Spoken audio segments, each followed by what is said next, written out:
Good morning on this very bright Tuesday. I'm actually at the Ashizuri Aquarium. Kind of made a little bit of a mistake, but I'll get into that in a second. We begin the day early at our hotel, grabbing breakfast. It was just a traditional buffet for traditional style food, I should say. So not a traditional buffet as in like just a buffet, but the food was traditional and those buffet style. But we drove on out. It's about an hour south of our hotel. We made really good time. We're able to get out here really no problem. And kind of got mixed up. Went to the aquarium instead of the tower observation, the tower goes into the water, not above the water. Although it starts above water, right? I guess everything has to. But it's right behind me, the aquarium. We are parked real quick so Lynn could use the restroom. And then we will continue down to the tower, which I actually just walked over to the beach, or came from the beach, and got a quick shot of the tower. It looks pretty cool. But yeah, we'll check back in a moment here once we get over to the underwater observation tower. Back in a second. Welcome back. And we just left the aquarium right there behind me, or the observation tower, I should make that note, because the aquarium we came from. And silly enough, at the very beginning, we drove away from the aquarium and then passed this place totally, just kept going. Lynn mentioned, hey, I think we passed it. And we turned around and came back. And so one of the things that happened was we kept going back and forth on this. And we were trying to figure out where the parking lot was. So the aquarium parking lot, you could actually park at and walk here. We actually parked at a campground right next to this beach that allows you to go ahead and come here from their parking lot. They're just cool like that. But this place is amazing, just as amazing as I thought it would be. And Lynn was blown away. It's about 7 meters deep, I believe. And so it's a stairwell. You go down a spiraling staircase, and after going down, you're able to just see the sea life that is surrounding the tower. And it's impressive. Like, it's very clear, very clean. I have no idea how they maintain it. I wonder if they just send divers down to wipe the windows. They leave all the algae on the outside of the unwindowed parts, and if there's wildlife on the window, like some of them had abalone on them, they just leave that. So it's like the abalone is just living there its best life right there now. And so that was really cool. We probably stayed longer than I thought we would. It is, if you're curious, 900 yen currently to get in.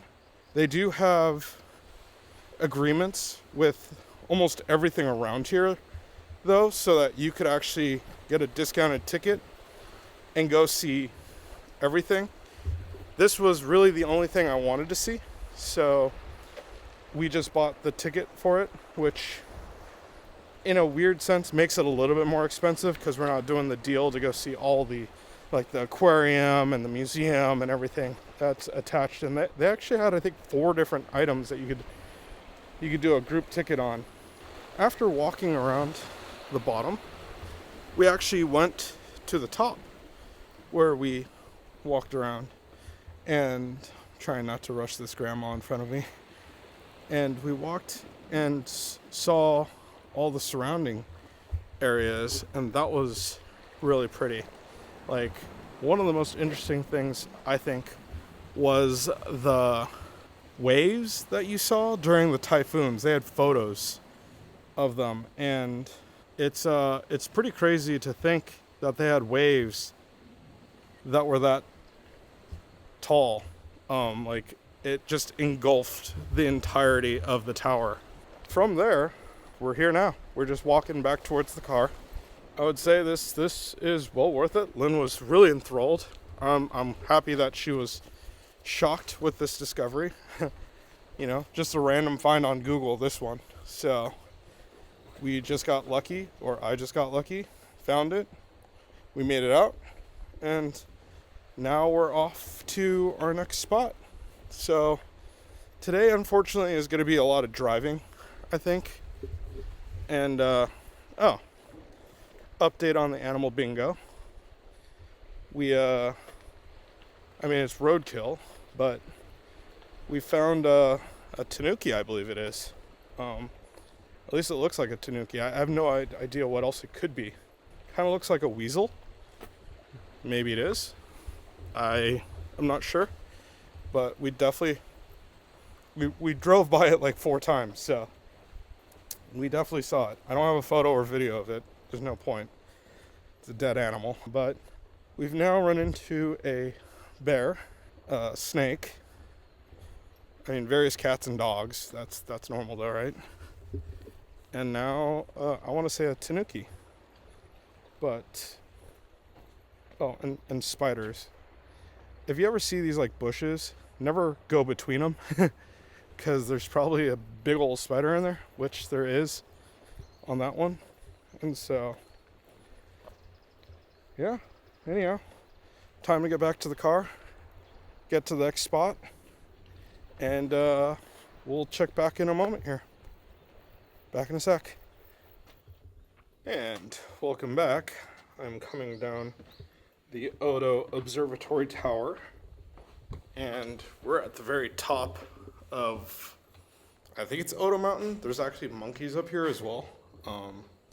There's a whole monkey park and feeding area. But we're just gonna come see this tower, and now we're gonna go to the very base. We saw the fishing village where we're going to next. That was a tanuki, yeah. So Lynn confirmed that what the animal we saw just now, the roadkill, was a tanuki. That being said, there is nobody here except for me and Lynn, or Lynn and I. And, yeah, Lynn and me. And there was a motorcyclist here earlier. He actually came up after us, and he's left before us, because he was smart and drove all the way up to this parking area right here. We parked about 150 meters down the mountain, and so we have to hike down the mountain to get back to it. There is a nice trail that comes up, but it is a little bit overgrowth. And so were they open? Yeah. Lynn went to go check the restrooms, and they were closed. I'm not surprised. Looked like they were closed. Yeah, we'll just stop at a convenience store or something for you, Lynn. And then, but the view up here is wonderful. It's straight gorgeous. The drone shots look amazing. I flew until I ran out of batteries, and yeah, now we're just gonna head on back down. Probably take a group photo here in a second, or I guess a couple photo. And yeah, this has been fun. Just a quick pit stop to check out this observatory. I think it's wonderful how they make these all over the place. So we've really been able to capture a lot of them.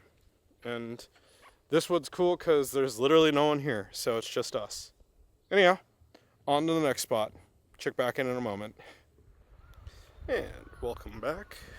We are at Kawashijima Bridge. This is one of the few places where they advise that if you come and you check out the water, it actually could get so clear that it looks like the boats are floating in air. The sunlight's perfect right now, and the water's super clear, but there's actually quite a bit of wind, and so it is creating waves, which ruin the effect. And so it is beautiful water, and over here on this side of the bridge, there's actually like 3 or 4 dolphins playing just right in the water, just right there between the purple boat and pretty much the shore. One pretty much came right up to me. I was looking at a distance, and it just popped up like right in front of me when I was standing right on the edge of the dock, pier, I don't know what to call it. It was right where the boats were parked, and he just popped right up, and kind of took me by surprise. I was not able to really get any footage of them, but they are playing around. And then right here, whew, so bright, right here, there is a fenced off area where I wonder if they're doing something with fish, because we keep seeing fish jump out of the water. And like, I kind of wonder if that's why the dolphins are hanging around. Lynn said one definitely got a big fish just now. The one that came up right next to me, Lynn was standing right next to me, so she actually saw it as well. Said that there was a fish in its mouth. Wow, totally need sunglasses. It is about 1 o'clock right now. We're going to be making our way to lunch. We're going to the, roadside station. Hopefully they'll still be serving food. But it is what it is. If they don't, we'll figure something out along the way. We have tons of bread, so I got something in my nose. I'm gonna sneeze. But everything is good so far. A lot of fishermen, and this place smells salty. I don't even know if that makes any sense. It smells of the ocean, but like with added salt. It has a very, very distinct smell. Totally a seafood town. But anyhow, we will check back in a moment here when we get to our next spot. Back in a second. Alright, welcome back. We are at Uwajima Castle, and unfortunately we made it here at 4:30. Well, we made it here at 4, but we made it up to the keep at 4:30. I'm currently walking around the keep. It's actually right here. Get a shot of it. There you go. And as I walk around, it's closed. They close at 4 from November onwards. Today, November 5th.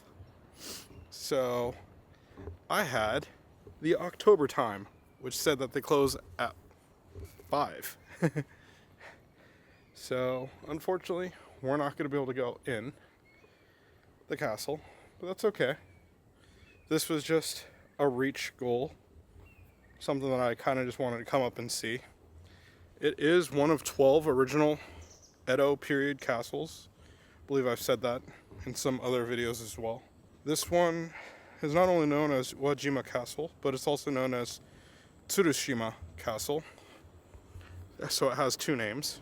Also, it was opened in 1601, and because it is one of the original 12, it means that aside from renovations, it's never been greatly damaged. So, pretty cool. We are finishing up here.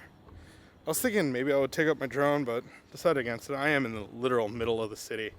They built the city around this castle, so I might get in trouble for that. But yeah, cool looking castle. It's a tiny little keep. The castle grounds are quite large. Oh, so I had the October. Lynn's asking what they closed. Did you misread the signs because they close at 4? No, I had the October time where they close at 5. That's why I had the wrong time. But anyhow, this was just a tiny castle with a huge amount of land. And this keep is right behind me now. Probably take a quick photo.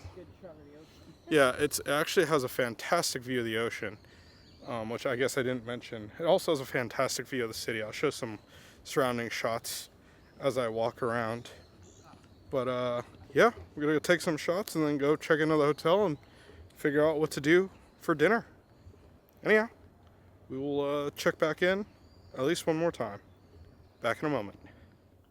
All right, and welcome back. We are at the hotel. This is the Uwajima Oriental Hotel, and it is an interesting one. We actually got here during daylight hours, I guess you could say, a little after sunset, so blue hours. So I actually have the exterior shot before tomorrow.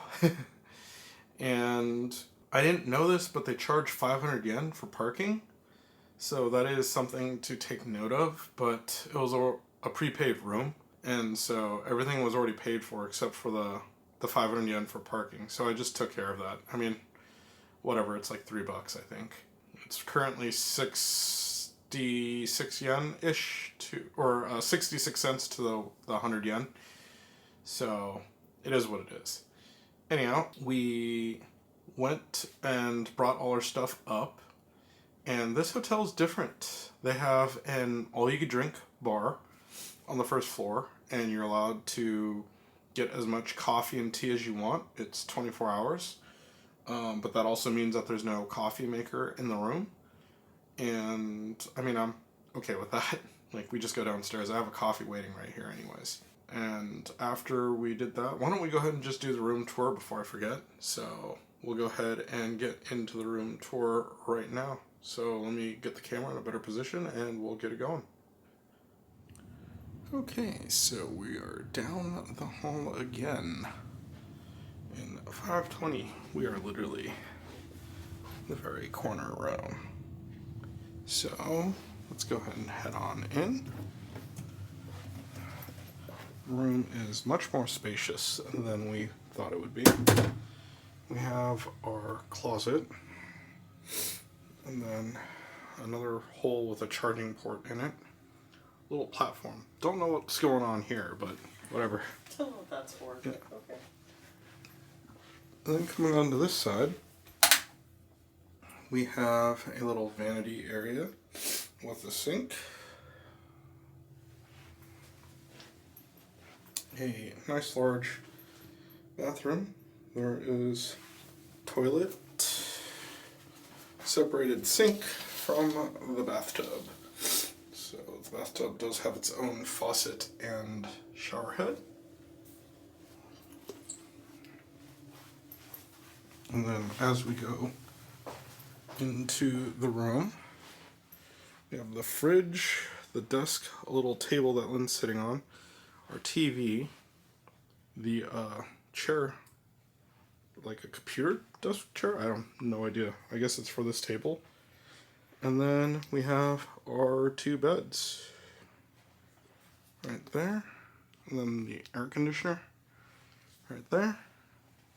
And if we look out the window, we have a view of a parking lot. Huh. So this is the other side of the building. We're actually parked in another parking lot as well. This hotel is somewhat strange, but I'll talk more about that when I get back to my other view here. So why don't we go ahead and do that? And yeah, this is the hotel room. All right, welcome back. And so, as you can see, the room is very spacious. You know, it's more of a business type hotel than it is like a regular hotel. So it is what it is. Lynn and I are both perfectly happy with it. Lynn was joking that when she first came in, because of the way that the hotel's the room's very long that way, she actually thought there was only one bed at first because she only saw the one bed until it opened up to the rest of the room, which had the rest of the bed, or the other bed rather. And so we checked out the room, was pretty impressed, and then we were starving, so we went immediately back downstairs to go get dinner. And we walked over and asked the front desk if there was anything they could suggest, particularly for Ehime or just this area. And although Ehime is pretty famous for the fukuben, I think is what it is. It's the like the rice platter that has like the segregated, I think it's like 4 ways. Kind of looks like the Simon Says game, right? And it is famous in Ehime, and that's really the only thing that and college potato, daigoku imo, are the 2 things I know are famous here. Oh, of course, and oranges, or mikan, mandarins. And so we actually asked the front desk, what would you suggest? And she actually recommended a restaurant that was right down the street. It's called Kadoya. and it is famous for a Uwajima meshi, like katsuo meshi, something like that, or Thai meshi rather. It's not katsuo. It's red. It's sea bream, and so we took her up on her offer. Went down over to the restaurant and sat down. Got the local specialty, which I wish I could say the name, but all I could tell you is it's like chazuke, which is the rice with the tea in it or broth in it. And Lynn and I both got different versions of it. I got the upgraded version, which came with more pickles, more fish, and a dessert. And Lynn's came with a bowl of pickles that mine didn't come with. And so the whole idea is that you have this dashi with a raw egg in it, and they do ask you if you're allergic to egg, which that would suck if you are, because this makes the dish. You stir the egg in the sauce that it's in, and then you pour the hot broth. I don't actually know what type of broth it is. It just said broth into the mixture, and then you take priscilla leaves and seaweed, and you mix that in as well, and then you mix in the sea bream, and after mixing in the sea bream, you then take it and pour it on top of your rice. Now they serve you rice in your own like rice container, and then you put it into your own bowl so that you can control the portions. So you scoop the rice in the bowl, and then you pour the chasuke over it, and you eat the fish out of the soup, I guess it is now, and then you drink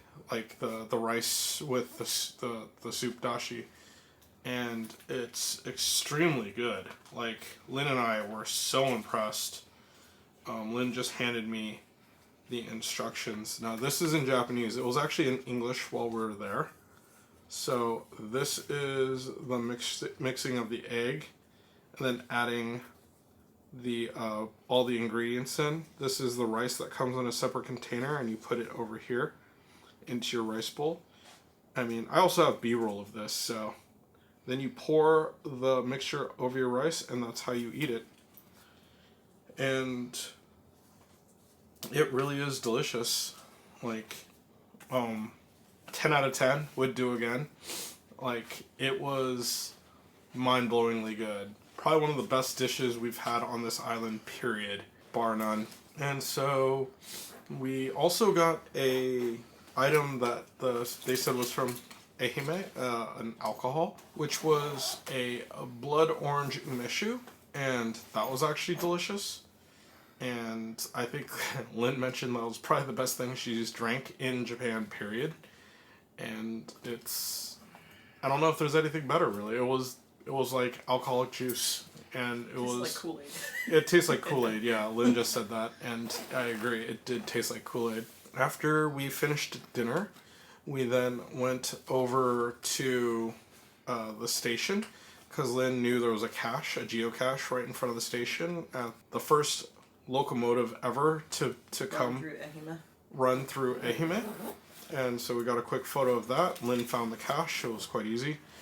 And you found it. Okay, so I found the cache. It was quite easy. And then we walked over to the JR station, which just so happened to have the bullet train from this area, or the express train, I don't know how to call it, come through. And people got on and off, and that was pretty cool. One really interesting note is I asked the workers at the station, if I could purchase a IC card, and they're just like, "Oh, we accept them, and we could top them up, like we could refill them. But if you want to buy it, you have to go to Kagawa." So they literally, it's the equivalent of telling me, "Oh yeah, you could buy a Clipper card. It works here, or you could fill a Clipper card, or whatever your tap card is, the MRT card or whatnot, and you could fill it, and you could use it here. But if you want to buy it, you have to leave California and go to Nevada in order to get it." And so I was like, "Oh my god!" So I have to go to a different state prefecture here in order to get it.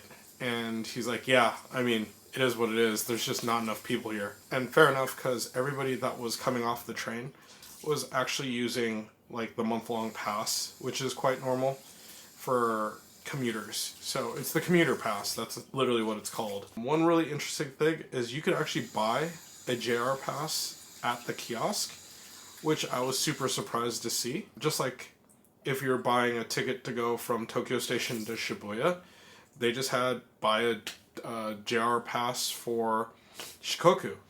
And I think it's because they're so limited in the stations that are here that they could go ahead and afford to do that, to just let you, a foreigner, purchase. Plus, they're going to know if you're not a foreigner, right? But I thought that was nuts. So you could just literally purchase that right at the machine to use on the JR trains and buses, which admittedly are highly limited. There are definitely not as many as we would hope there to be. It's why I have a car. Other than that, Lynn saw that they had some stamps at the station, and she really wanted to collect them. So we headed on back to the hotel where we're at right now. Lynn grabbed our stamp books, and she ran over to the station to get the stamps, and that's pretty much it for the night. It's 8 o'clock right now. We're probably going to turn it in a little early. I'm hoping I'm not getting sick, but I have no idea what's going on with my nose. It's been running all day. It doesn't feel like I have a cold, but you never know. Drinking some vitamin C yuzu juice, and we'll see what happens. At least I'm in orange country right now, so I'll be able to drink a lot of Mandarin orange juice. And it's free for the most part. Almost in every place that we're going to go to, it should be free, which is just an amazing thing about this area. Like, so lovely. But that being said, I think I'm going to go ahead and call it for a night now. Say goodnight, and we will see you in the morning.